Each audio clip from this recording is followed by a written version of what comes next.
নমস্কাৰ সানি technology YouTube চেনেলৰ দৰ্শকসকলক মই সানি আপোনালোক সকলোকে পুনৰবাৰ স্বাগতম জনাইছো। ৰাতিপুৱাৰ কেইবাটাও গুৰুত্বপূৰ্ণ খবৰ আপোনালোকৰ বাবে যুগুতোৱা হৈছে।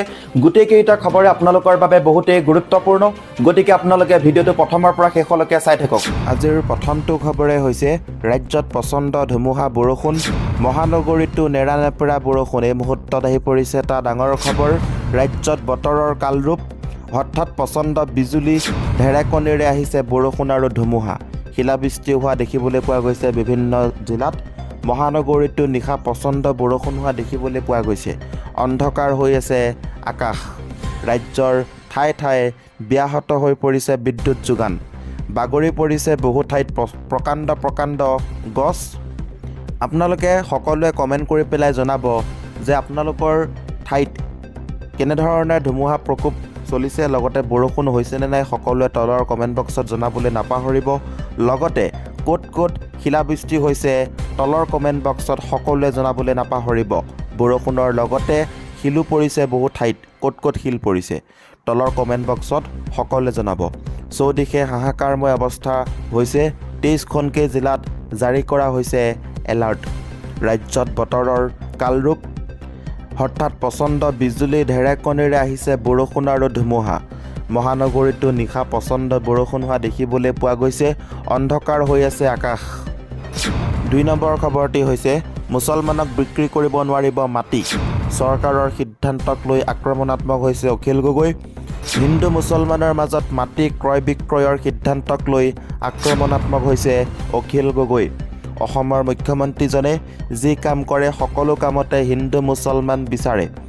হিন্দুৰ মাটি মুছলমানে কিনিব নোৱাৰা কোনো আইন ভাৰতত এতিয়ালৈকে উত্থাপন নহয় বুলি কৈছে।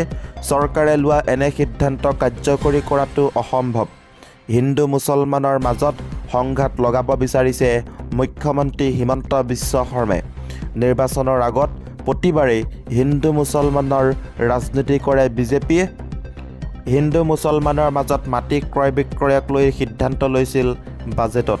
হিন্দু মুছলমানৰ মাজত মাটি কিনা বেচা কৰিলে ল'ব লাগিব মুখ্যমন্ত্ৰী হিমন্ত বিশ্ব শৰ্মাৰ অনুমতি।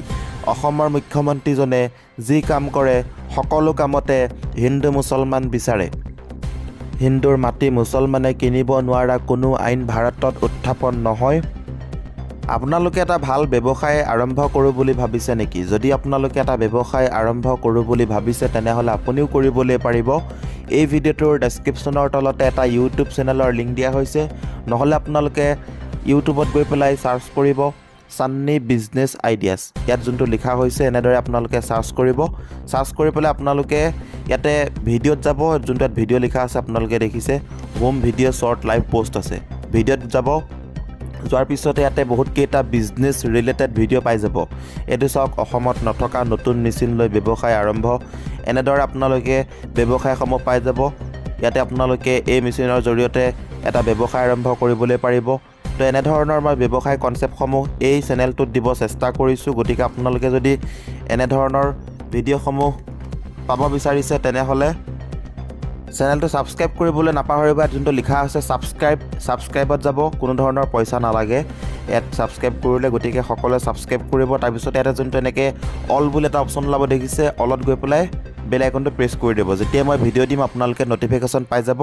নতুনকৈ চেনেলটো খুলিছোঁ, গতিকে সকলোৱে চাওক। আৰু ইয়াতে ব্যৱসায় আইডিয়াসমূহ দি আছোঁ।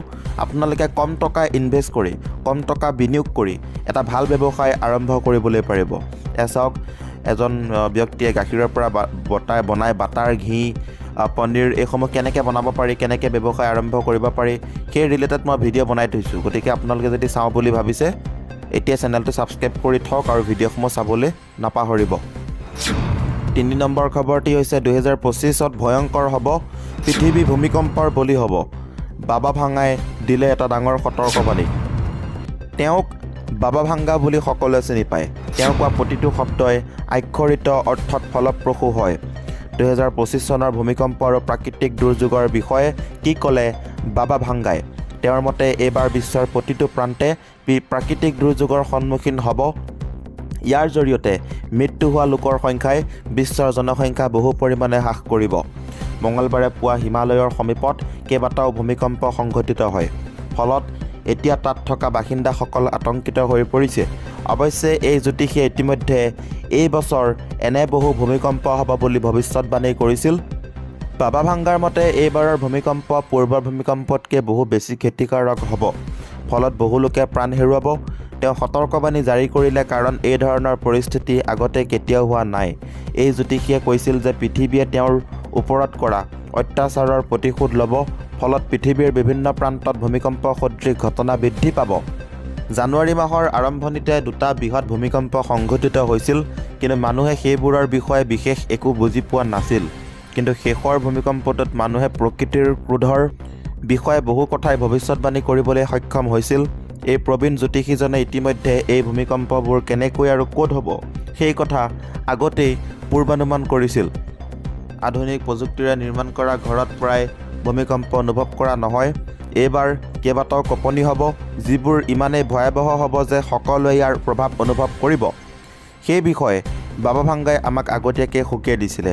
তাত থকা বহু লোকে হয়তো জানে যে জীৱ জন্তুৱে ভূমিকম্পৰ বিষয়ে আগতেই অনুভৱ কৰে, আনকি মানুহে অনুভৱ কৰাৰ আগতেই। সেইবাবে আৰম্ভণিৰে পৰাই তেওঁলোকৰ অস্থিৰ অনুভৱ হ'বলৈ ধৰিলে।